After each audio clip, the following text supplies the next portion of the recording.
Terima kasih. Hari ini kita tim Muba Bubble United mengadakan rapid test untuk keseluruhan pemain, pelatih, official, manajemen semua. Kita lakukan rapid test di sini.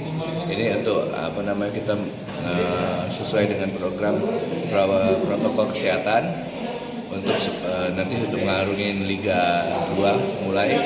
Jadi kegiatan ini akan kita lakukan mungkin 2 minggu sampai 3 minggu berikutnya, kita akan lakukan lagi sampai dengan pertandingan di Bandar Lampung.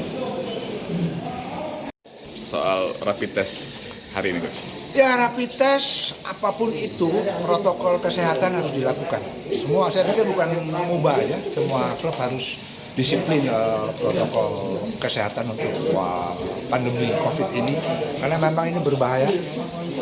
Kalau kita tidak hati-hati, persiapan yang kita lakukan selama ini ketika ada 1-2 pemain yang kena COVID, semua akan menjadi berantakan. Dan saya pikir tes-tes semacam ini, protokol kesehatan itu adalah saya pikir harus dijalankan dan harus konsisten terus. Sekali lagi, kesehatan nomor 1 dibanding sepak bola itu sendiri. Terima kasih.